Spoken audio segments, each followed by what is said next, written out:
안녕하세요. 진동기 프로입니다. 자, 오늘도 5,000원 8단의 10번기를 보내드리도록 하겠습니다. 상대는 하시모토 우타로 8단. 이 대국이 두어진 시기는 이제 1946년 10월 8일인데요. 이 대결은 이제 그 태평양 전쟁이 끝나고 1년이 지난 무렵입니다. 이 당시 오청원 선생께서는 이제 그 태평양 전쟁 말기에 2년간 칩거를 했고요. 이제 그 어떤 종교에 빠져서 지내게 됩니다. 반면에 이제 일본 기원 건물이 공습으로 불이 타게 되고요. 그래서 전쟁이 어수선한 상황으로 인해 이제 오청원 선생께서는 10번기를 못 하다가 이제 46년 10월에 드디어 이제 10번기를 시작을 하게 됩니다. 팬들의 열화와 같은 상황으로 시작을 하게 되고요. 하시모토 우타로 8단은 이제 굉장히 감각이 좋기로 유명한 기사인데요. 이 당시 이 대결에서 오청원 선생께서 승리를 해서 6승 2패로 치수를 선상선으로 바꿔놓게 됩니다. 자, 이 대결도 이제 오청원 8단이 흑인데요. 역시 흑으로 굉장히 탄탄한 모습을 보여주게 됩니다. 자, 밀어갑니다. 이수는 치받을 수도 있는데요. 당시 이제 날일자르라고 뻗는 수가 이제 개발이 됐었습니다. 흑이 만약에 뛴다면 이렇게 뻗어서 여기 끊는 수와 찌르고 끊고 밀어서 흑을 잡는 수를 맛보기로 하는 수가 있어요. 자, 그래서 흑이 한 번 더 밀어야 되는데, 날일자를 하고 뻗을 때, 밀고 뛰어야 하는데, 이 진행이 싫었기 때문에 밀고 치받아서, 이 한 점은 좀 고립이 되겠지만, 대신에 상변의 모양을 키워갑니다. 그리고 다가가고 눈목자로 지켰고요. 백이 벌릴 때 이곳 좌상을 다시 움직입니다.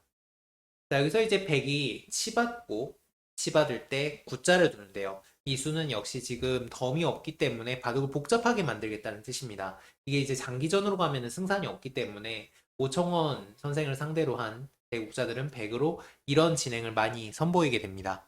자, 여기 나가니까 뻗어서 지금 저 구자로 둔 수는 만약에 뭐 이곳을 막거나 한다면 흑이 이제 날일자를 하고 단수를 하고 뛰어서 살게 되거든요. 백이 이 진행이 나쁜 건 아닙니다. 백이 이 진행이 나쁜 건 아닌데 일단 흑을 내보내고 복잡하게 만들겠다는 뜻입니다. 굿자를 하고 뛰었는데 뛴수가 이 바둑에 패착이 됩니다. 굉장히 이른 패착이 되는데요.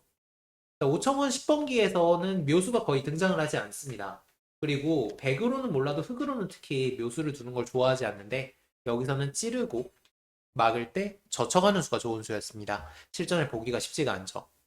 이 수로는 이제 흑이 넘어가면 당연히 살 수는 있는데요. 백이 있게 된다면 6점이 위험해집니다. 그리고 6점이 잡히지 않는다고 하더라도 역시 흑이 그리 좋은 형태는 아닙니다. 이거는 이제 석점도 살아야 되고 이 흑돌도 타개를 해야 되니까요. 하지만 젖혔기 때문에 지금 백이 이제 막을 수가 없어요. 끊으면 젖히는 수로 인해 축이 되지 않습니다. 축이 성립하지 않죠. 그럼 이제 뭐 백이 밀고 밀어서 살아야 하는데 물론 백이 좌변에서 사는 데는 성공을 했습니다만 백 2점이 패석이 되면서 백이 망한 모양입니다.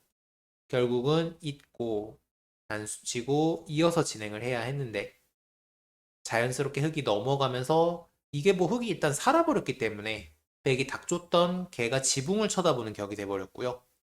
잊고 젖히고 뛰어서 흑이 확실히 우세해졌습니다.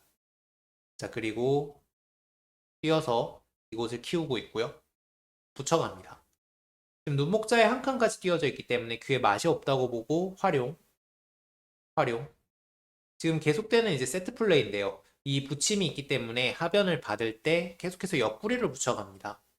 이 두 개 다 활용이고 이것도 결국은 이 돌을 죽여서 이득을 보겠다는 뜻인데요. 백이 이제 이 흑돌 때문에 약간 운신이 부자연스럽습니다. 예를 들어서 뻗는 것은 밀고 젖혀 있는 게 선수가 되기 때문에 흑은 한 점을 죽이고 충분히 이득을 본 모습이 되겠고요.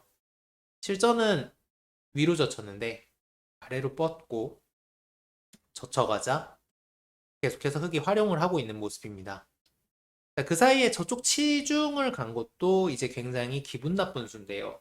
백이 정수는 물론 이렇게 치받아서 받는 거입니다만 이제 지금 이렇게 받으면 이길 것 같지가 않기 때문에 반발을 했는데 이게 백의 명을 조금 더 재촉하게 됩니다.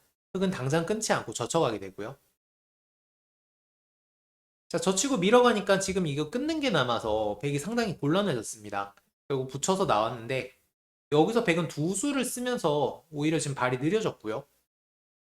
보고 끊고 씌워가면서 계속된 공세를 펼치게 됩니다. 지금 이제 이것도 두텁게 두는 수법인데 일단 백이 끊었을 때 두 점을 살리기가 우선 쉽지가 않습니다. 단수를 치는 것은 단수치고 미는 게 선수고요. 씌워갑니다. 물론 이제 백이 막 이렇게 막 밀고 또 뭐 찌르고 밀고 끊으면 이게 이제 흙이 다 잡으러 갈 수는 없는데요. 하지만 흙이 이곳을 치고 이어버리게 된다면 잡아야 되는데 단수가 선수가 되니까 여기를 찌르게 되면 위쪽 백이 몽땅 잡히게 됩니다. 지금 흙이 아래쪽의 접전을 통해 이 세 개를 얻어내면서 백이 죽게 되는 거죠. 자, 그래서 백도 두 점을 살리지 못했고요. 뛰고 찔러서 드디어 칼을 뽑습니다. 백이 너무 기분 나쁩니다. 지금 계속해서 버텨가고 있는데 흙의 펀치가 너무나도 정확하기 때문에 백이 곤란한 상황이 됐고요. 밀고 백이 물론 죽을 또는 아닙니다만 상당히 위험한 모습이고요. 지금 보시면 백도 최강으로 버티고 있는데 살면서 어찌됐든 지금 하변을 다 깼죠. 하변을 다 깨면서 바둑이 나쁘기 때문에 최대한 복잡하게 이끌어가고 있습니다. 자, 대신에 흙이 지금 이쪽도 뚫었고 이쪽 붙여서 이쪽 뚫는 것도 생겼는데요. 뚫어간다면 승부입니다. 백이 끊고 이을 때 붙이고 뚫게 되는데요. 물론 이제 인공지능은 이렇게 둬도 백이 곤란하다고 이야기를 하고 있습니다만 바둑이 좋은 흙 입장에서는 이쪽을 붙여갑니다. 결정답니다. 야, 마치 인공지능 시대의 수법을 보는 것 같은데요. 사선에 붙이거나 어깨를 짚는 건 금기시하는 수법인데 백도를 멀리서 지금 겨냥을 하고 있습니다. 사실은 이게 백이 연결을 하더라도 못 살아있기 때문에 자세히 보시면 이 넉점의 탈출로를 막는 거라고 생각을 하셔도 좋겠습니다. 자, 백이 여기서 최강으로 둔다면 뻗는 건데요. 예를 들어서 뭐 쉽게 뻗고 이렇게 막아가기만 하더라도 지금 백이 갈 곳이 없습니다. 갔다가는요. 그냥 쉽게 뭐 이런 정도로만 해도 일단 백이 갈 곳이 없는 모습이고 혹은 이렇게 막기만 하더라도 흑은 지금 집으로 손해를 보고 있는 게 없고요. 결국은 백이 여기를 연결해야 되는데 젖히면 백이 곤란합니다.